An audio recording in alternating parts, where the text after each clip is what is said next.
Hello बच्चों, अब हमारा आज का जो इकोनॉमिक्स में टॉपिक है उस टॉपिक का नाम है मांग के प्रकार, टाइप्स ऑफ डिमांड। और मांग के प्रकार के आधार पर कितनी तरह के हमारी वस्तुएं हो सकती हैं, जो गुड्स हैं, जो सामान हैं, वो कितने तरीके के हो सकते हैं। तो आज हम इनके बारे में समझेंगे। और फिर ग्राफीय जो निरूपण हम करते हैं, जो हमारा ग्राफिकल रिप्रेजेंटेशन है मांग का, डिमांड का, उसमें क्या क्या चेंजेस आ जाते हैं, ठीक है, इन सब प्रकारों के आधार पर। तो ये चीजें हम लोग समझेंगे यहाँ पर। सबसे पहले हम बात करते हैं मांग के प्रकार की, कि मांग कितने प्रकार की होती है। तो जैसा कि आप लोग देख रहे हैं, मांग कितने प्रकार की होती है? 3 प्रकार की। मांग के 3 प्रकार हैं, कीमत मांग, आय मांग और तिरछी मांग। अब कीमत मांग का क्या मतलब है? कीमत मांग का मतलब है कीमत परिवर्तन के कारण मांग में जब परिवर्तन आ जाता है वस्तु की, तो हम इसे कीमत मांग कहते हैं। जैसे मैंने आपको बताया था, जो मांग का नियम है वो भी यही है कि कीमत बढ़ने पर वस्तु की मांग घट जाती है और कीमत घटने पर मांग बढ़ जाती है। इसका मतलब है कि कीमत में और मांग में ऋणात्मक संबंध होता है, नेगेटिव संबंध है। कहने का मतलब है कि जैसे कीमत बढ़ेगी मांग घटेगी, उल्टा हो रहा है। व्युत्क्रमानुपाती दोनों होते हैं, रेसिप्रोकल होते हैं, ठीक है। फिर इसके बाद में सेकंड है आपका आय की मांग, आय मांग। आय मांग आय से रिलेटेड है, आय से संबंधित है। यानी जब आय में परिवर्तन होगा तो मांग में भी परिवर्तन होगा। अगर आय में परिवर्तन नहीं होगा तो मांग में भी परिवर्तन नहीं होगा, ठीक है। तो आय में और परिवर्तन और मांग में परिवर्तन को कैसे दें कि अगर आय बढ़ती है, ठीक है, इन दोनों के बीच धनात्मक संबंध होता है। अगर उपभोक्ता की आय बढ़ जाती है तो वो वस्तु की डिमांड, मांग ज्यादा करेगा, ठीक है। लेकिन आय अगर घट जाए तो वस्तु की डिमांड भी घट जाएगी, वस्तु की मांग भी घट जाएगी। तो आय में जनरली एक जो सामान्यतः संबंध होता है वो धनात्मक संबंध होता है।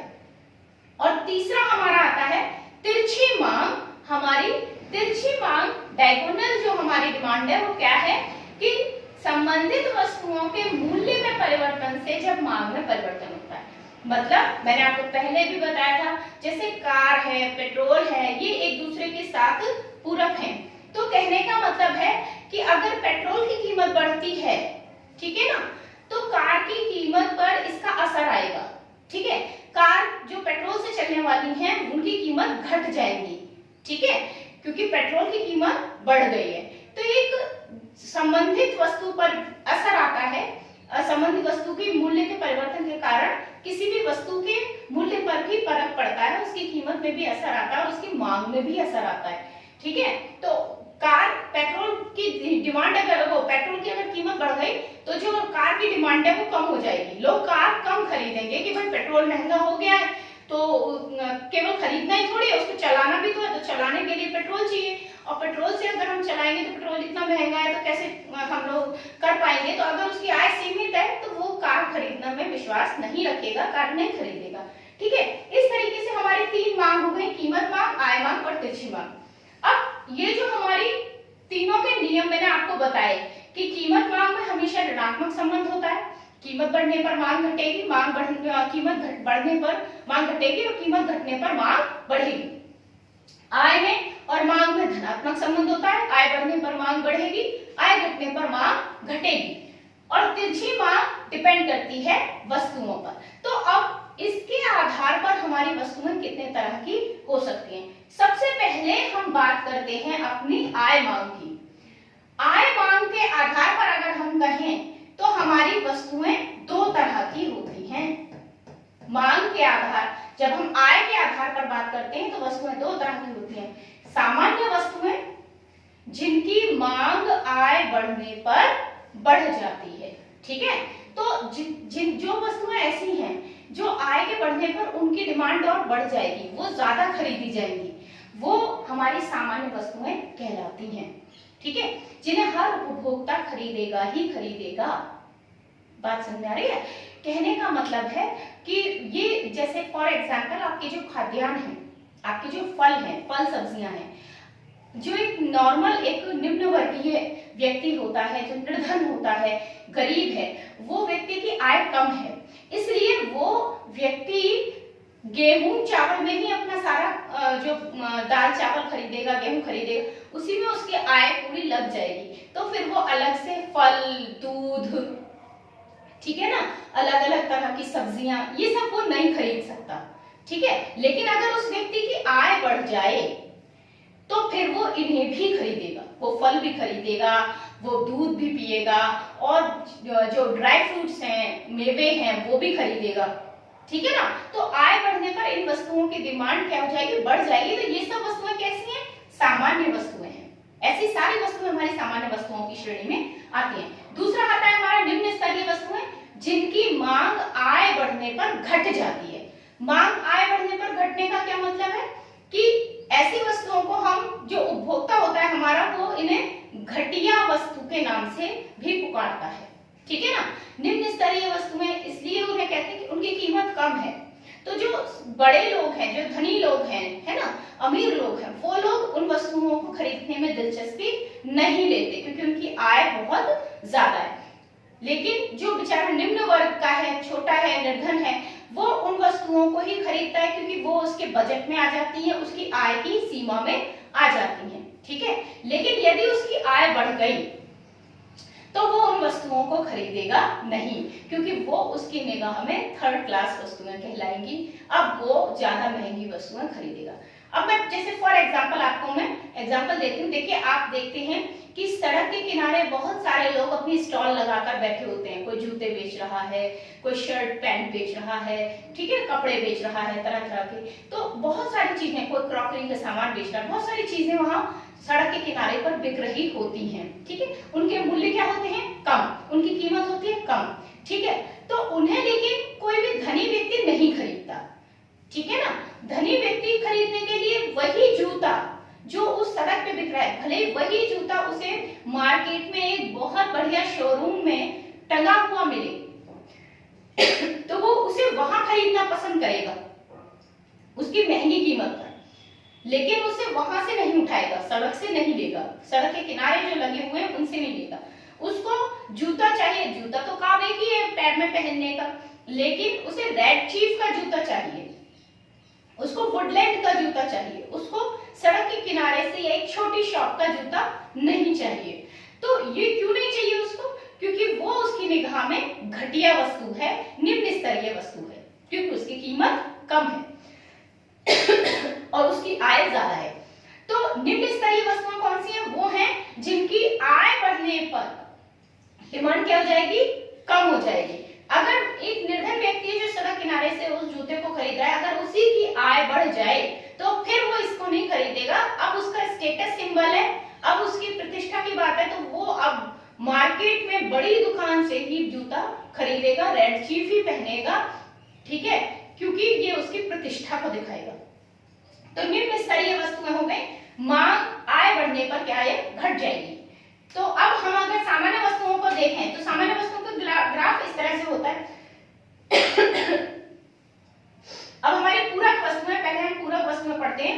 पूरक वस्तुएं क्या है, जब दो वस्तुएं एक दूसरे की मांग को पूरा कर देती हैं, उन्हें हम पूरक वस्तुएं कहते हैं। जैसे मैंने अभी एग्जांपल दिया था कार और पेट्रोल। बिना पेट्रोल के कार का कोई यूज नहीं है, ठीक है, और बिना कार के पेट्रोल किस काम का। अगर वाहन नहीं है हमारे पास, बाइक, पेट्रोल, वो बाइक, कार, स्कूटर जो भी है, अगर वो हम पे वाहन नहीं है तो हम पेट्रोल क्यों खरीदेंगे, ठीक है, क्यों डिमांड करेंगे पेट्रोल की। और अगर हम पे पेट्रोल है तो हम पे ये गाड़ी भी होना चाहिए, कुछ भी वाहन होना चाहिए, स्कूटर हो, बाइक हो, है ना, कार हो, ये भी होने जरूरी है, क्योंकि ये इनका क्या यूज रह जाएगा। एक जूता है, एक मोजा है, बिना मोजे के जूते का कोई काम नहीं, मोजे पहनकर हम बाहर नहीं जाएंगे, ठीक है, तो मोजे के साथ हमको जूता चाहिए ही चाहिए, जूते के साथ हमको मोजा चाहिए ही चाहिए, ठीक है, क्योंकि बिना मोजे के जूते अच्छे नहीं लगेंगे। कहने का मतलब है इस तरह की जो वस्तुएं हैं इन्हें हम पूरक वस्तुएं कहते हैं। जैसे आपके पास मोबाइल है तो मोबाइल बिना सिम के कोई काम का नहीं है, जब तक उसमें सिम नहीं पड़ी है तब तक मोबाइल का कोई यूज नहीं है। तो और सिम का तब तक कोई यूज नहीं जब तक हम पे मोबाइल ना हो। तो कहने का मतलब है ये सब वस्तुएं कैसी होती हैं, एक दूसरे की पूरक है, कॉम्प्लीमेंट्री हैं, एक दूसरे की मांग को पूरा करती हैं। तो अगर हमारी मोबाइल की डिमांड बढ़ जाती है, ठीक है, तो हमारी सिम की डिमांड भी बढ़ जाएगी। अगर हमारी सिम की डिमांड बढ़ जाती है तो मोबाइल की डिमांड भी बढ़ जाएगी। अगर हमारी पेट्रोल की, ठीक है, डिमांड बढ़ जाती है, ठीक है, तो हमारी कारों की डिमांड बढ़ जाएगी। कारों की डिमांड बढ़ जाती है तो पेट्रोल की डिमांड बढ़ जाएगी। अगर कारों की संख्या बढ़ जाएगी, कार ज्यादा मार्केट में उनकी डिमांड बढ़ गई तो पेट्रोल की डिमांड भी बढ़ जाएगी। कहने का मतलब है पूरक वस्तुएं एक दूसरे की मांग को पूरा करती हैं। एक की मांग में अगर परिवर्तन हुआ तो दूसरे की मांग में भी परिवर्तन होगा। एक की मांग में अगर कमी हुई तो दूसरे की मांग में भी कमी हो जाएगी। पेट्रोल की मात्रा कम हो जाएगी, पेट्रोल की मांग, डिमांड कम हो जाएगी अगर वाहनों की संख्या कम हो जाए। लोग फिर से साइकिल चलाने लगे तो कोई पेट्रोल की डिमांड नहीं करेगा, कोई पेट्रोल नहीं खरीदेगा, ठीक है। फिर आती है हमारी स्थानापन्न वस्तुएं, यानी कि प्रतिस्थापित वस्तुएं, या हमारे कहिए सब्स्टिट्यूशन, जो हमारे ऑब्जेक्ट्स होते हैं, गुड्स होते हैं वो। तो जो हमारी स्थानापन्न वस्तुएं होती हैं वो होती हैं जब दो वस्तुओं को एक दूसरे के स्थान पर प्रयोग किया जा सके। जैसे चाय और कॉफी, चाय में भी कैफीन होता है, कॉफी में भी कैफीन होता है। मान लीजिए कॉफी की कीमत बढ़ जाती है, ठीक है, कॉफी पाउडर जो है वो महंगा हो जाता है, तो लोग कॉफी खरीदना बंद कर देंगे, कॉफी पाउडर नहीं खरीदेंगे, वो उसकी जगह काम किससे चलाएंगे, चाय से, क्योंकि वो उनकी बजट में, उनकी निश्चित आय में आ जाएगी आराम से, ठीक है। अगर कॉफी की डिमांड कम हो जाए, कॉफी की जो कीमत है वो कम हो जाए, तो कॉफी की कीमत कम होने से जो हमारी जो चाय है, उसको, जिन लोगों को कॉफी पसंद है वो लोग चाय नहीं खरीदेंगे, अब वो कॉफी खरीदेंगे, क्योंकि कॉफी की कीमत कम हो गई है और वो उनके बजट में आ रही है। तो अब वो, अगर उन्हें कॉफी पसंद है तो वो कॉफी ही खरीदेंगे। लेकिन भले उन्हें कॉफी पसंद है, अगर कॉफी की कीमत बढ़ गई और उनके बजट में नहीं आ रही, तो फिर वो उसको प्रतिस्थापित कर देंगे, उसकी जगह किसको ले लेंगे, चाय को, और वो चाय पिएंगे फिर, ठीक है। तो स्थानापन्न वस्तुएं होते हैं जो एक दूसरे के स्थान पर प्रयोग में आ जाती हैं, एक की जगह हम दूसरी को यूज कर सकते हैं, ठीक है। इसके बाद नेक्स्ट, ये जो दो वस्तुएं मैं आपको बता रही हूँ, गिफिन वस्तुएं, प्रतिष्ठा सूचक वस्तुएं, ये वस्तुएं हमारी तिरछी मांग से संबंधित है। पूरक वस्तुएं, स्थानापन्न वस्तुएं कीमत मांग से संबंधित है। सामान्य वस्तुएं, निम्न स्तरीय वस्तुएं आय मांग से संबंधित है, और तिरछी मांग से संबंधित हमारी गिफिन वस्तुएं और प्रतिष्ठा सूचक जो वस्तुएं होती हैं, है ना। और तिरछी मांग में वैसे हमारी पूरक और स्थानापन्न भी आती हैं। तो गिफिन वस्तुएं क्या होती हैं, जिनकी मांग कीमत घटने पर घटती है। अब ऐसा भी कोई ऑब्जेक्ट हो सकता है, कोई ऐसी भी वस्तु हो सकती है जिसकी मांग कीमत घटने पर घट जाए। तो ऐसे प्रोडक्ट की हम अगर बात करते हैं कि मांग कीमत घटने पे घटे, तो वो होती हैं हमारी जो निम्न स्तरीय वस्तुएं होती हैं। कुछ वस्तुएं इतनी सस्ती होती हैं कि उन्हें निम्न वर्गीय उपभोक्ता ही खरीदता है, लेकिन अगर उनकी कीमत और घट जाए तो उपभोक्ता का एक माइंडसेट होता है, उपभोक्ता की एक सोच होती है कि बहुत ज्यादा घटने पर वो ये सोचता है कि इसकी क्वालिटी अच्छी नहीं है और फिर वो उसे नहीं खरीदता, उसकी डिमांड कम कर देता है। जैसे मैं फॉर एग्जांपल अगर आपको एग्जांपल दूं, तो मार्केट में आपके एक जो दुकान है, एक शॉप है फलों की, और उसमें 3 तरह के, ठीक है, आम बिक रहे हैं, 3 तरह के फल बिक रहे हैं, ठीक है। एक फल है जिसमें बड़े बड़े और बिल्कुल अलग ही दिखाई दे रहे हैं और बहुत स्वस्थ दिखाई दे रहे हैं, बहुत अच्छे से दिखाई दे रहे हैं, उनकी कीमत उसने बढ़ा रखी है काफी ज्यादा। दूसरे थोड़े बीच के से हैं, उनसे थोड़े कम छोटे हैं, और एक बहुत छोटे हैं, किसी में कुछ लग रहा है दाग, किसी में कोई दाग लग रहा है, वो बहुत ही छोटे हैं। तो आप, एक उपभोक्ता जब शॉप पे जाएगा और तीनों की कीमत पूछेगा, तो ऑब्वियस सी बात है जो सबसे अच्छे लग रहे हैं उनकी कीमत सबसे ज्यादा होगी, जो सेकंड नंबर पे है उनकी कीमत थोड़ी कम होगी, और जो हमारे बिल्कुल दाग दगीले वाले हैं वो सबकी कीमत बहुत ही कम होगी। तो चाहे कितना भी निम्न स्तरीय उपभोक्ता क्यों ना हो, कितना भी निर्धन उपभोक्ता क्यों ना हो, वो दाग दगीले वाले उन आमों को नहीं खरीदेगा, क्योंकि वो उसकी निगाह में भले ही कीमत कम है, लेकिन वो उसकी निगाह में बिल्कुल घटिया है, निम्न स्तरीय है, क्वालिटी उनकी बिल्कुल लो है। तो इसलिए वो बीच के में खरीदेगा, जो हमारे सेकंड नंबर पे हैं उनको खरीदेगा। सबसे ज्यादा वाले उसके बजट में नहीं आएंगे, जो सबसे ज्यादा कीमत वाले हैं उसके बजट में नहीं आएंगे, लेकिन जो बीच वाले हैं वो उसके बजट में आ जाएंगे और वो उन्हें खरीदेगा। सबसे घटिया वाले जो हैं उनको वो नहीं खरीदेगा। तो इस तरह की वस्तु हमारी गिफिन वस्तुएं कहलाती हैं। ठीक है, कि जिन वस्तुओं की मांग कीमत घटने पे उल्टा घट जाती है, ये हमारे मांग के नियम का अपवाद है, मांग के नियम को फॉलो नहीं करती। गिफिन वस्तुएं मांग के नियम को फॉलो नहीं करती। मांग का नियम क्या कहता है? कीमत बढ़ने पर मांग घटती है, कीमत घटने पर मांग बढ़ती है। यहाँ उल्टा है, कीमत घटने पर मांग घट रही है, जबकि कीमत घटने पर मांग को बढ़ना चाहिए, पर वो घट रही है, तो ये हमारे मांग के नियम को फॉलो नहीं करता। इसलिए गिफिन वस्तुएं जो होती हैं ये मांग के नियम का अपवाद हैं, मांग के नियम को फॉलो नहीं करती हैं। नेक्स्ट आता है आपका प्रतिष्ठा सूचक वस्तुएं। ये भी मांग के नियम को फॉलो नहीं करती, क्योंकि ये भी उल्टा है।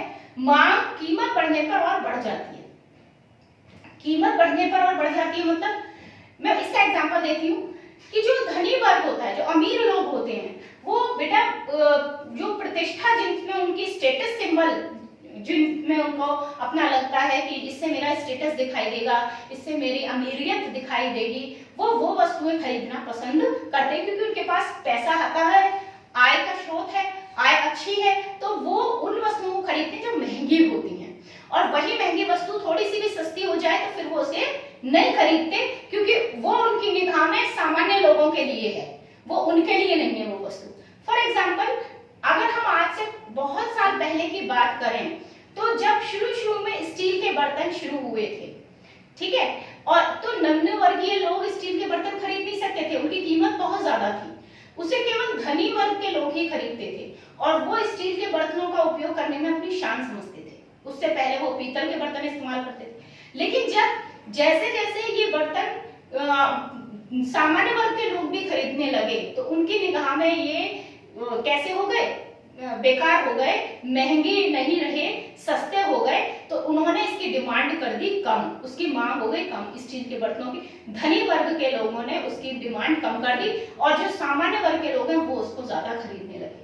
तो प्रतिष्ठा सूचक वस्तुएं वे होती हैं जिनकी कीमत बढ़ जाने पर उनकी मांग बढ़ जाएगी, कीमत घटने पर मांग घट जाएगी। तो स्टील के बर्तनों की डिमांड धनी वर्ग के लोगों की कम हो गई, उन्होंने बजाय इसके जो आपके जो सेरेमिक के बर्तन हैं या जो और महंगी धातुओं के बर्तन हैं वो खरीदना प्रारंभ कर दिया।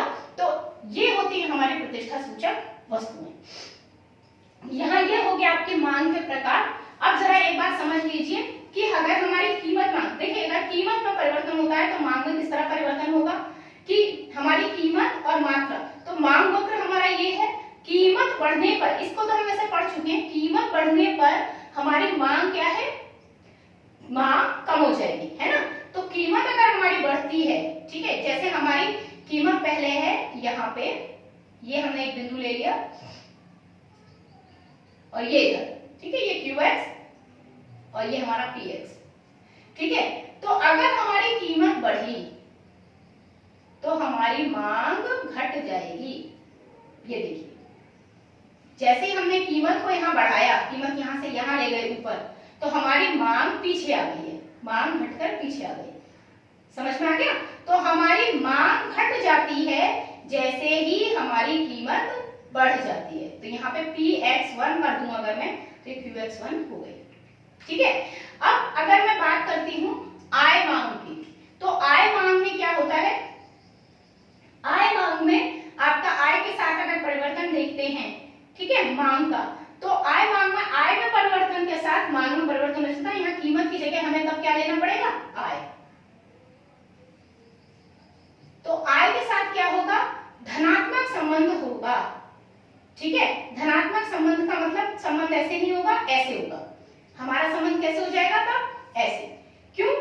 आय घटने पर मांग घटेगी, आय बढ़ने पर मांग बढ़ेगी।